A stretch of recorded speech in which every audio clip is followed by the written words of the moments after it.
बिस्मिल्लाहिर्रहमानिर्रहीम।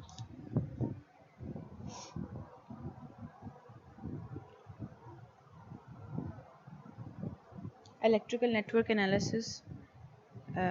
This is your lab for electrical analysis subject, and your lab instructor is Rahila Khalid. First of all, we will start from lab number 1. The objective of lab number 1 is to plot the frequency response of a RC series circuit. So basically हमने यहाँ पर lab number 1 में एक RC series circuit लेना है, यानी कि resistor और कैपेसिटर का सीरीज सर्किट लेना है और उसका फ्रीक्वेंसी रिस्पांस देखना है। तो फ्रीक्वेंसी रिस्पांस देखने के लिए पहले तो ये समझना ज़रूरी है कि फ्रीक्वेंसी रिस्पांस होता क्या है। So let's start. Frequency response of an electrical और electronic circuit allows us to see exactly how the output gain and the phase changes at a particular signal frequency or over a whole range of different frequencies from 0 Hz to many thousand of megahertz depending upon the design characteristics of the circuit.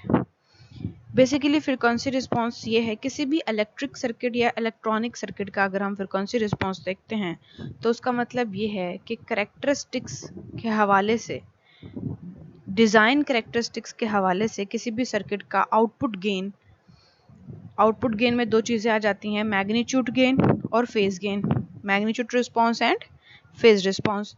तो output gain collectively किस तरह से frequency के regarding change होता है उसे बोलते हैं हम फ्रीक्वेंसी रिस्पांस। अब फ्रीक्वेंसी रिस्पांस अगर हमने देखना है तो हम एक फ्रीक्वेंसी पे नहीं देखेंगे, हम मल्टीपल फ्रीक्वेंसीज पे उसका एक ग्राफ ऑब्टेन करेंगे।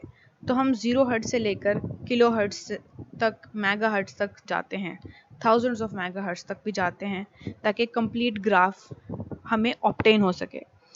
तो बेसिकली सम अप करूं अगर मैं इसको कुछ वर्ड्स में, तो फ्रीक्वेंसी रिस्पांस ये है कि किसी भी इलेक्ट्रिक सर्किट का आउटपुट गेन फ्रीक्वेंसी के लिहाज से किस तरह चेंज हो रहा है, बढ़ रहा है, कम हो रहा है, गेन प्लस में जा रहा है, नेगेटिव में जा रहा है। गेन की variation with respect to frequency is known as frequency response. Okay, graphical representation of frequency response curves are called Bode plots. तो जो हम फ्रीक्वेंसी रिस्पांस लेते हैं in the form of graphs, हम उनको ग्राफ की शक्ल में रिप्रेजेंट करते हैं, वो रिस्पांसेस हमें बोर्ड प्लॉट कहलाते हैं। And as such Bode plots are generally said to be a semi logarithmic graph. अब बोर्ड प्लॉट को भी एक्सप्लेन कर रहा है कि ये ग्राफ की फॉर्म में होते हैं और ग्राफ सेमी लॉगरिथमिक है, कंप्लीट लॉगरिथमिक नहीं है। क्यों नहीं है, इसकी रीज़न भी बताते हैं अभी।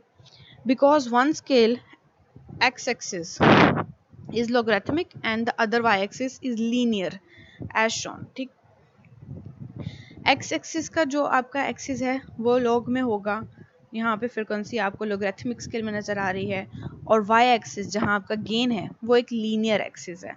अब क्यों लिया x-axis का स्केल जो है वो लोगरिथमिक में क्यों लिया और y-axis का जो स्केल है वो लीनियर में क्यों रहने दिया, इसका रीज़न ये है कि जब हम फ्रीक्वेंसी का रिस्पांस देखते हैं तो हम फ्रीक्वेंसी का रिस्पांस बहुत ज़्यादा फ्रीक्वेंसी रेंजेस पे देखते हैं, लाइक 0 हर्ट्ज से लेकर किलो हर्ट्ज तक, फिर थाउजेंड्स ऑफ किलो हर्ट्ज तक, फिर मेगा हर्ट्ज तक, फिर थाउजेंड ऑफ मेगा हर्ट्ज तक।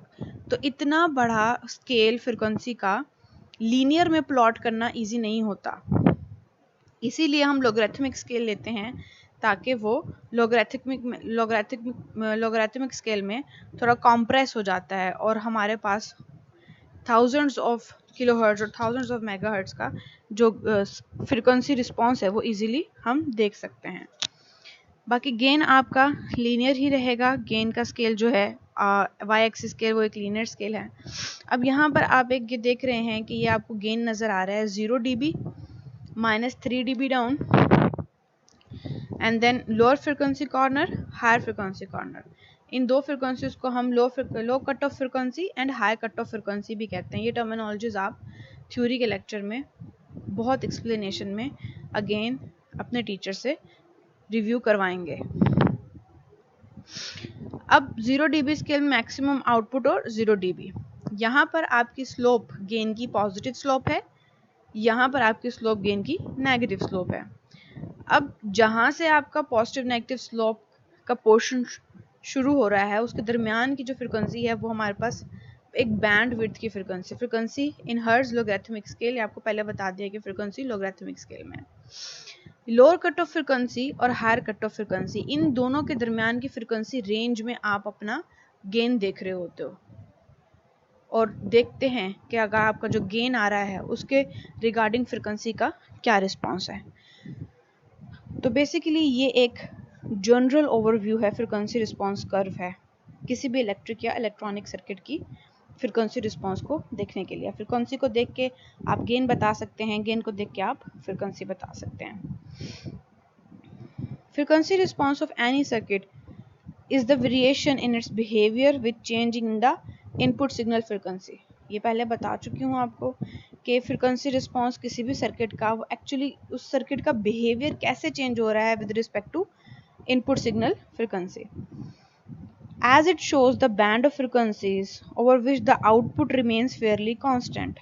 previously अभी आप देखें कि एक बैंड विड्थ है हमारी पूरी जिसमें फ्रिक्वेंसी तो चेंज हो रही है लेकिन आपका आउटपुट सैचुरेशन में है, यानी कि आपका आउटपुट जो है वो कांस्टेंट है।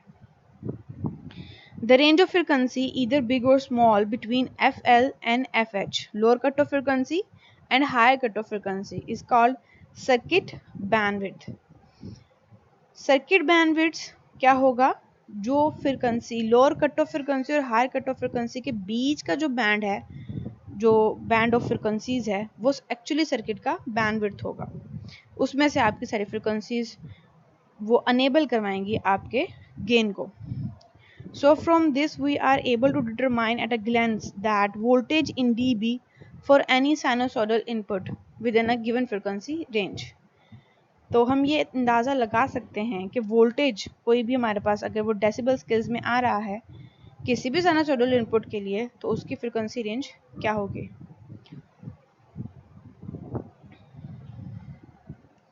Frequency response of a RC series circuit.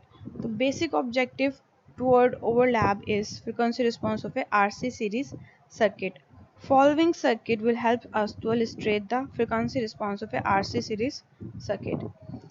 So here we have a RC series circuit, we have a resistor, we have a capacitor, both are connected in series, and a switch obviously over here, and a battery.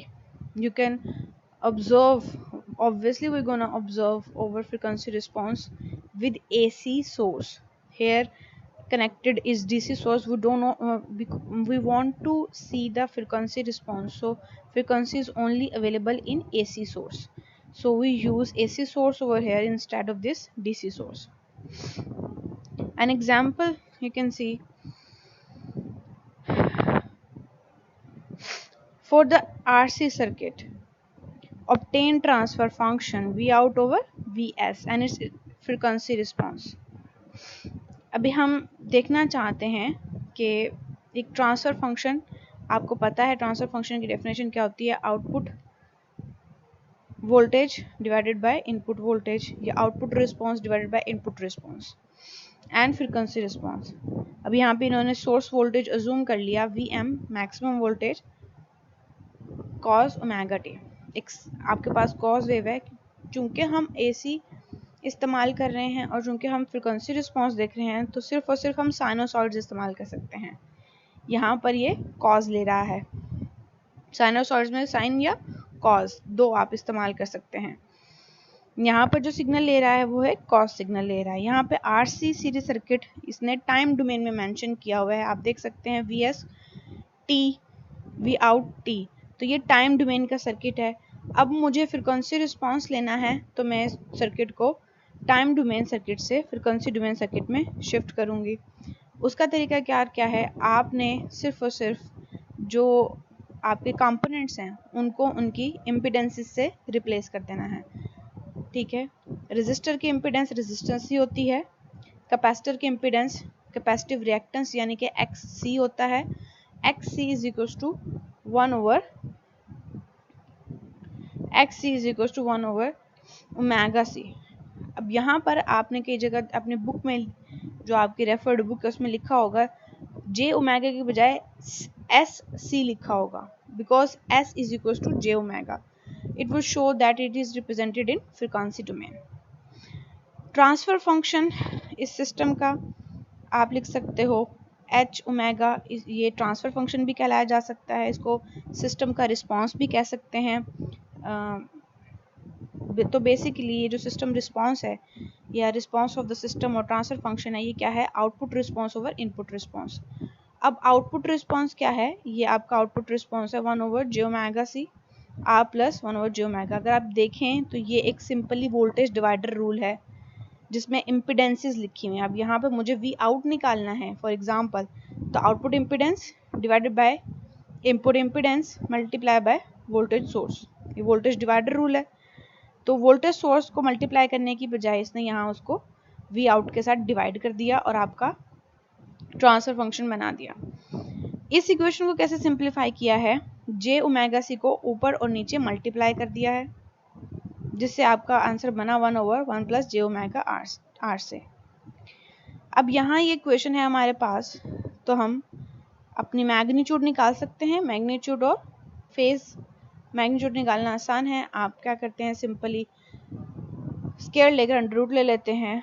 और phase कैसे निकालते हैं, आप imaginary over real components के through phase निकाल लेते हैं। So this is basically ये एक थ्योरेटिकल पोर्शन है जिसकी एक्सप्लेनेशन यहाँ पे आपको दी गई है। जो लैब वर्क है, जो हमारा मेन वर्क लैब वर्क है, प्रैक्टिकल वर्क, उसकी एक्सप्लेनेशन और उसकी वीडियो आपको कल लैब में सेंड कर दी जाएगी। Results will display by tomorrow विया वीडियो लिंक। कोई क्वेश्चन, कोई क्यूरी हो तो आप मेरे साथ इसको MS टीम्स के सेशन में डिस्कस कर सकते हैं, शेयर कर सकते हैं। मैं आप लोगों को इस चीज़ पे कहूँगी कि लाजमी कंसंट्रेट करें और इक्वेशंस को थ्रू आउट सॉल्व करने की कोशिश करें। बहुत सिंपल इक्वेशंस हैं, हिंट मैंने दे दिए हैं आपको यहाँ पर इसको कैसे सॉल्व करना है। बाकी अगर नहीं भी होगा तो मैं इसकी एक अलग से वीडियो बनाकर जब आपके साथ रिजल्ट अटैच करूँगी तो उसकी वीडियो भी अटैच कर दूँगी। Thank you very much, good luck.